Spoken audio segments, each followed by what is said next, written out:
எல்லோருக்கும் வணக்கம். இந்த படத்தோட டைரக்டர் துரை. துரைன்னு தான் எனக்கு தெரியும். துரை முருகன் எனக்கு இப்போ தான் தெரியும். ஸோ அவர் வந்து என்னோட டீம், என்னோட அசிஸ்டண்ட்டு, என் கூட ஒர்க் பண்ணார். எங்களோட டிஸ்கஷன்லாம் இருந்திருக்காரு. ஸோ அவருக்கு வந்து இந்த படம் வந்து நான் பண்ணுறேன் சார், நான் பண்ணியிருக்கேன், நீங்கள் வரணும் சார் சொல்லி கூப்பிட்டாரு. ரொம்ப சந்தோஷமாக இருந்துச்சு எனக்கு. எனக்கு முன்னாடியே தெரியும் இந்த படம் அவர் பண்ணிகிட்டு இருக்காருன்னு. ஸோ இந்த வாய்ப்பு கொடுத்த ஜேம்ஸ் கார்த்திக் சார் அவருக்கு ஒரு மிகப்பெரிய நன்றி. ஏன்னா என் சார்பாக என்னோட அது ஒரு ஸ்பெஷல் ஃபீலிங் ஆக்சுவலாக. என்னென்னா நம்ம டீமில் இருந்து நம்ம கூட ஒர்க் பண்ணவங்க யாராவது வந்து ஒரு படம் பண்ணுறாங்க, சக்ஸஸ் பண்ணுறாங்கன்னா அது அது எப்படி சொல்கிறது, அதுக்கு வார்த்தையே கிடையாது. ஒரு பெரிய ஸ்பெஷல் ஃபீலிங். ஸோ ரொம்ப ரொம்ப சந்தோஷமாக இருக்குது இந்த ஃபங்க்ஷன் வந்ததுக்கு. அப்புறம் துரை வந்து இவர் சென்றாயன் சொன்ன மாதிரி ஒரே பரபரப்பாக தான் இருப்பார். இந்த படத்தில் எப்படி எல்லாம் நடிக்கிறதுக்கெலாம் டைம் கொடுத்தாரா, எல்லா ஆர்டிஸ்ட்டுக்கு டெக்னீஷியன்ஸுக்கெலாம் வேலை செய்கிறதுக்கு டைம் கொடுத்தாரா? அதான் ஃபுல்லாக ஒரே பரபரப்பாகவே இருப்பார். எப்படி சார் ஜேம்ஸ் சார், என்ன சார், ஓகே தானே சார் எல்லாம்? ஓகே. ஸோ ரொம்ப சந்தோஷம். அப்புறம் வந்து மெயினாக என்ன சொல்லணும்னு தோணுச்சுன்னா, நல்லா இருந்துச்சு. இந்த சாங் ரொம்ப பிடிச்சிருந்தது எனக்கு. ஸ்னேகன் சார் எழுதியிருக்காரு.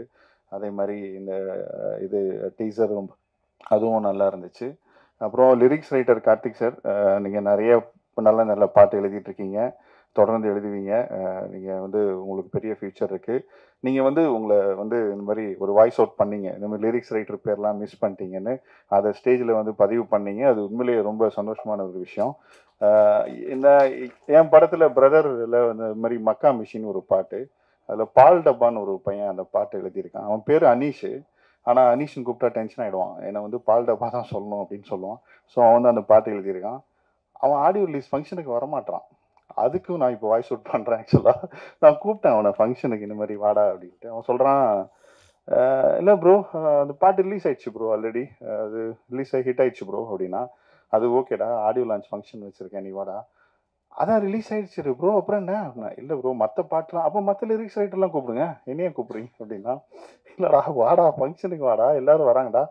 எதுக்கு வரணும் ப்ரோ? இல்லை சும்மா எல்லோரும் விஷ் பண்ண, எல்லாம் நம்பர் அனுப்பிச்சி விடுங்க ப்ரோ, நான் மெசேஜ் பண்ணுறேன் ப்ரோ அப்புறமா ஃப்ரீயாக இருக்கும்போது அப்படின்னு. ஏய் இல்லைடா, ஆடியோ லான்ச் ஃபங்க்ஷன்டா.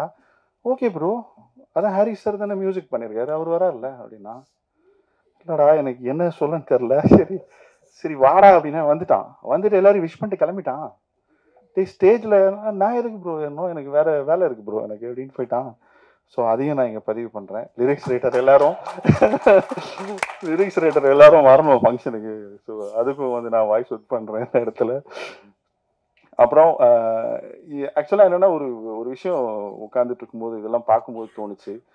இப்போ நம்ம பிகினிங்லேருந்து பார்த்தோன்னா, இப்போ சேது படமாகட்டும், அப்புறம் வந்து அதுக்கப்புறம் வந்து நிறைய படங்கள், பரியேறும் பெருமாள் ஆகட்டும், அட்டகத்தி படமாகட்டும், அப்புறம் சதுரங்க வேட்டை படமாகட்டும், அப்புறம் சித்திரம் பேசுதடி, இந்த மாதிரி படங்கள் எல்லாமே ரிலீஸ் ஆகும்போது ரொம்ப சின்ன படங்களாக, சின்ன பட்ஜெட்டில் எடுத்த அழகான படங்களாக தான் ரிலீஸ் ஆச்சு.